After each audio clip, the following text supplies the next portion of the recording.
Hey everyone, welcome to Smarter Education. Today I will be explaining you NCERT English, Class 7, Chapter number 8, that is Fire, Friend and Foe. Aag, Dost or Dushman. Early man didn't know what fire was, but he must have seen the damage it could cause.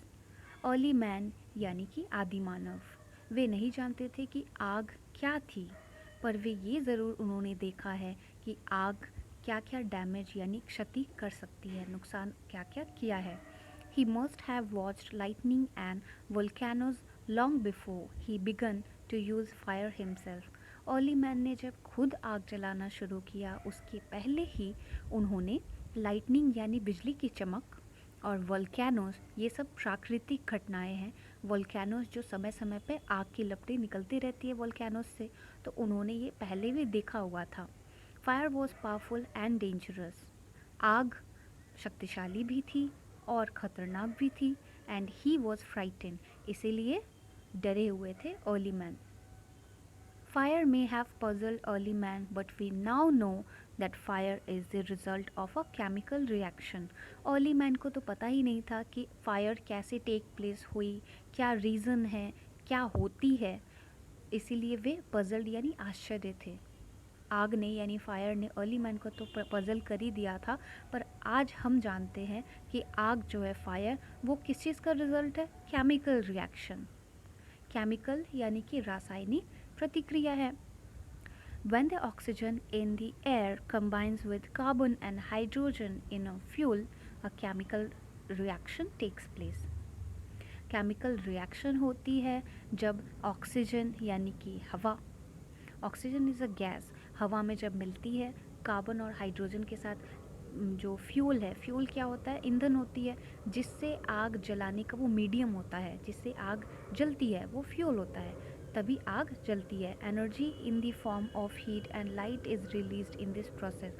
आग जलने की ये जो process प्रक्रिया है, उसमें energy जो है, ऊर्जा, वो बनती है. कैसे? हीट और लाइट जब रिलीज़ होती है. This is what we call fire, इसी को तो आग कहते हैं. 3 things are needed to make fire. आग जलाने के लिए 3 चीज़ें सबसे महत्वपूर्ण है जिसकी आवश्यकता होती है. Fuel, oxygen and heat. Fuel क्या होती है? Wood, coal, cooking gas and petrol are some examples of fuel. इन सब चीज़ों से आग पकड़ती है, यानी ये मीडियम है, ये सब आग को होल्ड किए हुए रहते हैं. और ऑक्सीजन एंड हीट जो होती है वो हेल्प करती है आग को जलने में. Oxygen comes from the air. Oxygen तो गैसेज है, हम लोग इनटेक करते हैं, human, all the human beings, creatures, तो हमें पता है कि ऑक्सीजन क्या होती है? वो हवा ही है, हवा में ही प्रेजेंट होती है. That is why when you blow on smoldering paper it often bursts into flame. हम लोगों ने अगर थोड़ी सी भी पेपर जो होती है, कागज़, वो बहुत जल्दी फायर कैच करती है, ये तो हमें पता है, हल्की होती है और बहुत ही गुड मीडियम है कंडक्ट करने का फायर को. तो उसमें थोड़ी सी भी अगर चिंगारी होती है, यानी कि बुझी बुझी से भी अगर वो पेपर है जलती हुई बुझ गई है, तो उसको भी अगर हम लोग फूंक मारे, यानी कि अगर उसमें ऑक्सीजन एयर प्रोवाइड करें, तो वो एकदम चिंगारी भी उत्पन्न कर सकती है, यानी कि वो बहुत आग की लपटें ले सकती है. The third thing needed to make fire is heat. तो तीसरा ऑप्शन है वो हीट है, यानी ताप है. ताप यानी गर्मी, गर्माहट के कारण ही तो आग उत्पन्न होती है, और आग में तो गर्माहट होती है. Fuel and oxygen do not make fire by themselves. Fuel जो मीडियम था एंड ऑक्सीजन जो कि हवा है, ये दोनों सिर्फ फायर नहीं जला सकते. और एल्स अ न्यूज़पेपर और a stick lying in the open would catch fire on its own. हमें कुछ ना कुछ मीडियम चाहिए होता है, जैसे हमें या तो माचिस, कोई स्टिक यानी कि लकड़ी चाहिए, छोटी से तिनका चाहिए, या फिर न्यूज़पेपर, पेपर चाहिए जो कि गुड कंडक्ट है फायर का. To burn a piece of paper और वुड. अगर हमें लकड़ी या पेपर जलानी है तो हमें कुछ ना कुछ साधन तो चाहिए ही होगा. हम लोग क्या करते हैं? यूजुअली माचिस से जलाते हैं. We heat it before it catches fire. हम क्या करते हैं? इनको पहले जलाते हैं, माचिस को पहले जलाते हैं, फिर उससे पेपर या कोई भी जो फ्यूल होता है उसको जलाते हैं. We generally do it with a lighted match. मैंने बोल ही दिया है कि ये हम लोग क्या करते हैं, सलाई या माचिस जो भी कह लें उनसे जलाते हैं. Every fuel has a particular temperature at which it begins to burn. किसी भी चीज़ को आग जिसमें भी पकड़ेगी उसका एक टेम्परेचर होना चाहिए जिसको कहते हैं फ्लैश पॉइंट या किंडलिंग टेम्परेचर. किंडलिंग क्या होता है, चिंगारी होती है. जब आग इनिशियली जलना शुरू होती है तो उसको किंडल कहते हैं. तो इसलिए कोई एक स्पेसिफिक टेम्परेचर होना ज़रूरी है. जैसे पेपर बहुत इजीली बर्न हो जाती है, लेकिन वुड को या कोल को काफ़ी टेम्परेचर चाहिए होता है. तो ये इसको बोलते हैं flash point. It is sometimes say that fire is a good servant but a bad master. ऐसा कभी कभी कहा जाता है कि आग जो है वो गुड सर्वेंट तो है, यानी अच्छा सेवक तो है, बट अ बैड मास्टर, पर वो बहुत ही बुरा मालिक है. यहाँ सेवक और मालिक कैसे हो गया? सेवक हमारी हेल्प करते हैं, जो हम कहते हैं हमारी कंट्रोल में रहते हैं. पर अगर वो आग मास्टर बन जाए तो इसका मतलब वो तो मालिक हो गए, वो कुछ भी कर सकता है, आउट ऑफ कंट्रोल भी जा सकती है. It only means that fire is very useful as long as it is kept under control. यानी कि इसका एक ही मतलब बनता है, अगर आग को हम लोगों को यूज़फुल रखना है, यानी कि वो हमारी मदद करे आग, तो उसको कंट्रोल में रखना बहुत ज़रूरी है. जब तक वो कंट्रोल अपनी हद में रहेगा तब तक वो हमारे लिए यूज़फुल ही बना रहेगा. फॉर इंस्टांस, इसका एक एग्ज़ाम्पल ले लेते हैं. We use it to cook our food. Fire हम लोग की क्या काम आती है? खाना पकाने में. Warm our homes in winter. ठंड के दिनों में घरों को गर्म रखने के लिए हम लोग आग जलाते हैं. And to generate electricity. हाँ, और मोस्ट इम्पॉर्टेंट है इलेक्ट्रिसिटी जनरेट करना, यानी कि उत्पन्न करना. इलेक्ट्रिसिटी हमारे घरों में, पूरे शहर में, पूरे देश में जो है, पूरे वर्ल्ड में जो है, वो आग से ही, आग की ही तो देन है ना. आग हेल्प करती है इलेक्ट्रिसिटी प्रोवाइड करने में. But on the other hand, पर अगर दूसरे तरीके से हम लोग देखें, if fire gets out of control it can be very dangerous. पर इसका अगर हम लोग डिस्ट्रक्शन साइड देखें कि वो अगर आउट ऑफ कंट्रोल हो जाए, हमारे हाथ से बाहर निकल जाए, हम उसको कंट्रोल ना कर पाए, फैल जाए आग बहुत, तो ये डेंजरस हो सकता है. Each year thousands of homes and shops are damaged by fire. हर साल आग क्या करती है, बहुत चीज़ों को नुकसान करती है. हज़ारों घर, शॉप्स यानी दुकान जल जाती है. सारी चीज़ें नष्ट हो जाती है फायर के कारण, क्योंकि ये आउट ऑफ कंट्रोल हो जाती है. Vast areas of forest are also destroyed and hundreds of peoples are killed और इंजर्ड. बहुत ज़्यादा जो जंगल की क्षेत्र है वो अधिक मात्रा में क्या होती है, नष्ट हो जाती है. बहुत सारे लोग मर जाते हैं, घायल भी हो जाते हैं, 100 से ज़्यादा. Just as three things are needed to start a fire. जैसे कि तीन चीज़ें चाहिए होती है आग को जलाने में. There are three main ways in which a fire can be put out. उसी तरह आग को बुझाने के लिए भी तीन तरीके होते हैं, वेज होते हैं. In each one of the three things needed for burning is taken away. जो चीज़ जल रही है, जो साधन है, जो मीडियम है, उसी को अगर हटा लिया जाए. For example, we can take away the fuel. यानी कि अगर लकड़ी जल रही है तो लकड़ी को हटा लिया जाए, अगर कोल जल रही है तो कोयल को हटा लिया जाए, तो क्या होता है, उससे आग बुझ जाएगी. If the fire has no fuel to feed on. अगर उसको खाना ही नहीं मिलेगी फायर को, तो वो आगे फर्दर जल ही नहीं पाएगा. No burning can take place. We often let a fire die out simply by not adding more fuel to it. अगर हमें आग को बुझाना रहता है तो क्या करते हैं, हम उसमें कुछ फ्यूल डालना ही बंद कर देते हैं, तो वो खुद ब खुद ही मर जाता है.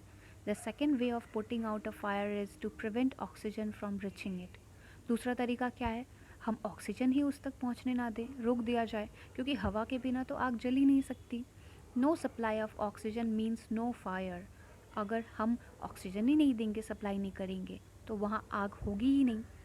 Small fires can be put out or smothered with a damp blanket or a sack. हम लोग क्या कर सकते हैं, गीले ब्लैंकेट के साथ या फिर बोरे के साथ आग को बुझाया जा सकता है. अगर वो छोटे पैमाने पे लगी हो, जो कि आग जो है वो सफोकेशन के कारण, यानी उसको हवा मिलेगी ही नहीं, तो वो बुझ जाएगी खुद. It does not.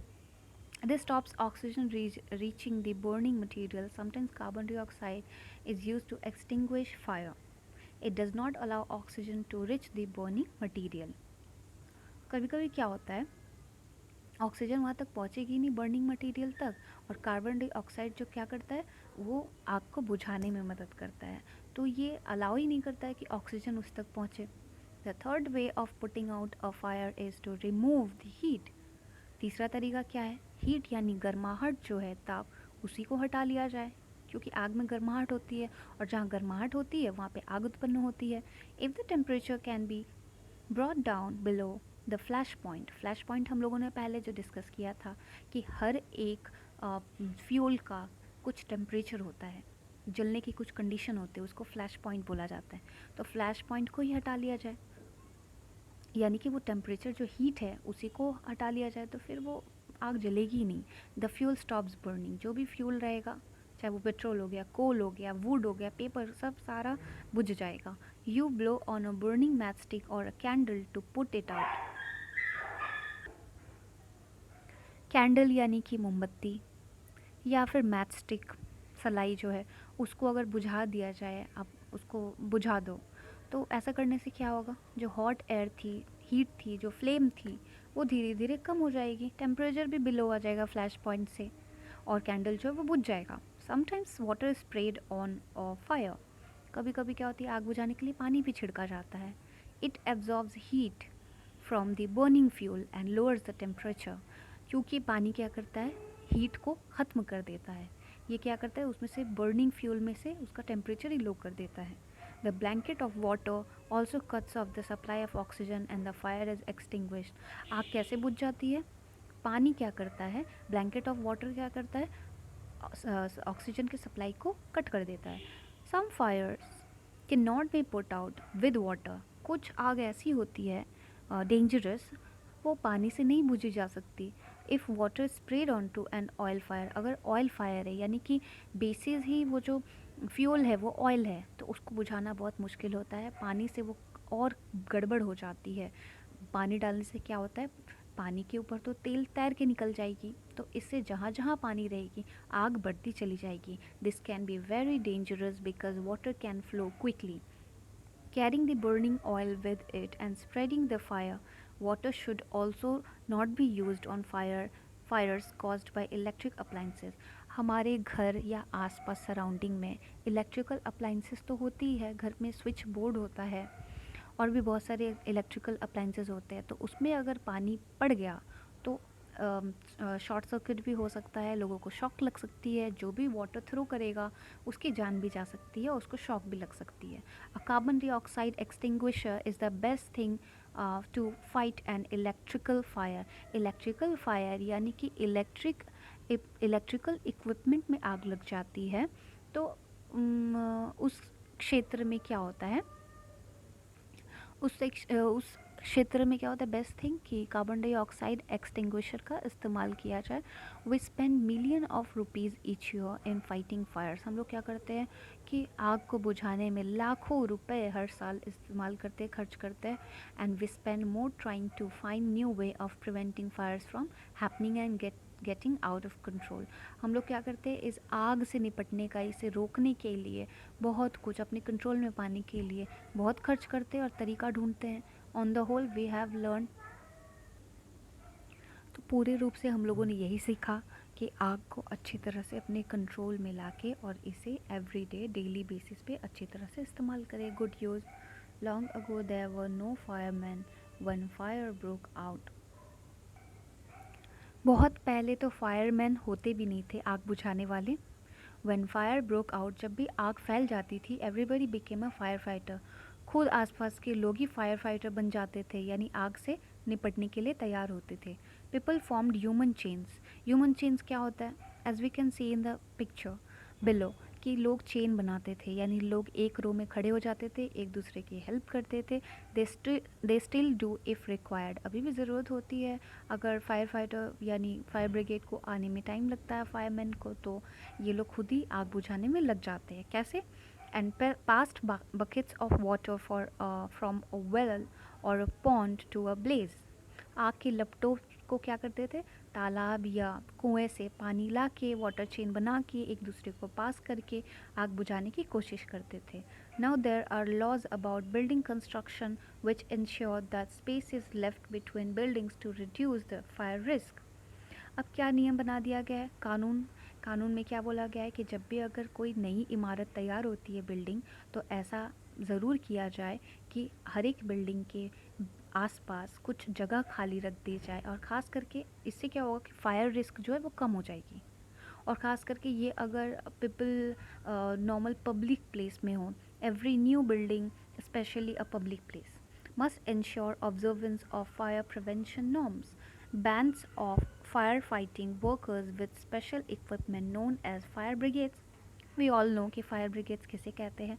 ग्रुप्स में होते हैं, ये बैंड्स में होते हैं, और ये काफ़ी स्किलफुल होते हैं, known as fire brigade and there to put out fires. ये लोग आग बुझाने का काम करते हैं। Fire fighters are highly train people. ये लोग बहुत ज़्यादा प्रशिक्षित होते हैं, ट्रेनिंग करके आते हैं, ट्रेंड होते हैं। They possess many skills. इनके पास बहुत कला कौशल होती है, कैसे आग को बुझाना है, किस प्रकार की आग है, सब जानते हैं ये।